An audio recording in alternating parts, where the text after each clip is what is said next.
الذين يستمعون القول فيتبعون أحسنه. الذي معناه الحياة المثالية. لقد ابتليت بهذه الأمانة.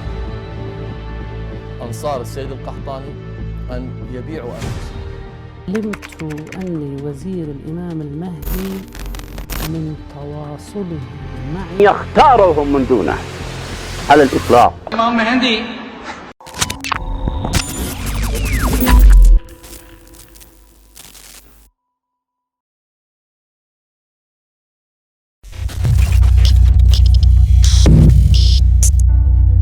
بعام 1962 كان الظهور الأول للحقيبة النووية، وكانت تمشي وراء الرئيس الأمريكي جون كينيدي وين ما يروح. هاي الحقيبة صار لها 56 سنة لازقة برؤساء أمريكا، وين ما يروح الرئيس لازم الجنطة وياه، بالطيارة والسيارة والمطعم والمصعد خلص افتهمنا. وبعد صحيح هي جنطة صغيرة بس أخطر جنطة بالعالم، ويسموها بأمريكا كرة القدم النووية لأن تقدر تلعب بالعالم طوبة. يقولون تحتوي كودات خاصة بالرئيس، يقدر من خلالها هو وقاعد بأي مكان بالعالم ينطي أمر للقواعد الأمريكية توجيه ضربة نووية، وبها أيضا بيانات عن جميع الأهداف المحتملة بالعالم. ما أعرف ليش عندي إحساس ناصبين علينا والجنطة مليانة نساتل وعصير وشيبس ليس. بانتخابات الرئاسة الأمريكية 2016 الرئيس باراك أوباما والمرشحة هيلاري كلينتون قالوا للناخبين دونالد ترامب مخبط وغير مؤهل لتحمل مسؤولية السلاح النووي. Think about this. Over the weekend his campaign took away his Twitter account.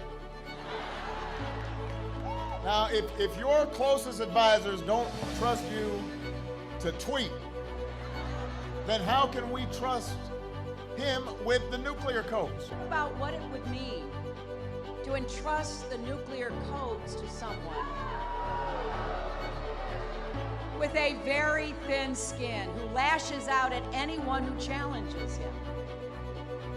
Imagine how easily it could be that Donald Trump would feel insulted and start a real war, not just a Twitter war.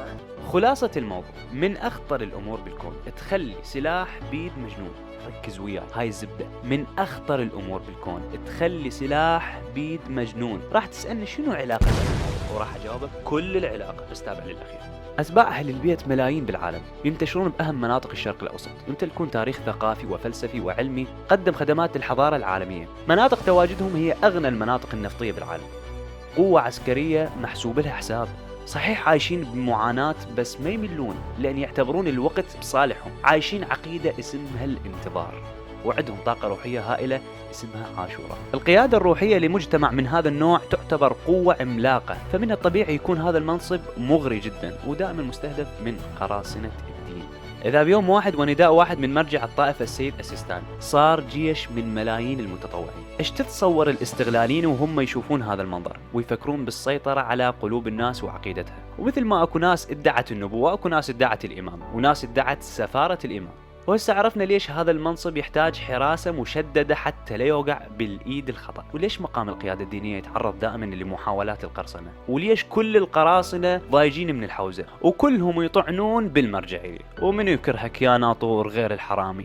إذا عندك صديق اشتغلت عليه قراصنة الدين وهكروا عقله وتأثر بالدعوات المنحرفة لأن ما سامع بيها قبل وعبالة جديدة على أتباع أهل البيت، خلي يتابع هاي السلسلة للنهاية ويتأكد بنفسه كل الحركات المنحرفة اللي ظهرت بالساحة بعد سقوط النظام البائد ما بيها أي شيء جديد، ونفس الأحداث تتكرر كوبي بيست. سنة 260 هجرية بدأت الغيبة الصغرى للإمام المهدي واستمرت 70 سنة تقريبا، واختار الإمام المهدي عثمان بن سعيد العمري أحد وكلاء والده الإمام العسكري، اختاره كحلقة وصل بينه وبين الناس. وبوقته كانت حركة الادعاءات الباطلة نادرة الوجود. وقبل وفاة السفير الأول إجاء أمر من الإمام بتعيين ابن محمد بن عثمان العمري للسفارة، وبوقتها انفتح باب القرصنة على مصراعيه لأن الدجالين حصلوا فرصة يتهموه بأن تنصيبه إجا من والده السفير الأول مو من الإمام. والثالث الحسين بن روح النوبختي، وبوقت استمرت حركة الدجالين بنفس المستوى. والرابع علي بن محمد السمري السفير الأخير، وبوقت خفت القرصنة لأن الناس فهمت أساليب المدعين وصارت أكثر وعي. وبوفاة السفير الرابع بدأت الغيبة الكبرى والرجوع لعامة الفقهاء. هذا هو الجانب المشرق بمسيرة الإمامية. وهسه خلونا نشوف الجانب المظلم اللي حاول يشوه المسيرة ونتعرف على أبطال المسلسل. الأول محمد بن نصير النميري، ادعى سفارة الإمام بعد وفاة السفير الأول، حصل له جماعة يخدعهم سموهم النميرية، ولما اقتربت وفاته سألوه جماعته لمن الأمر من بعدك؟ فقال بلسان ثقيل أحمد. وخلصت البطارية. المشكلة ابنه اسمه أحمد واثنين من جماعته اسمهم أحمد، فصاروا 3 فرق كل واحد يقول أنا أحمد المقصود. لاحظ من أسهل الأمور على حركات الضلال تنقسم وتتفكك، حتى لو هم 5 6 هم ينشقون، لأن الصراع كله على الرئاسة حتى لو رئاسة نفرين.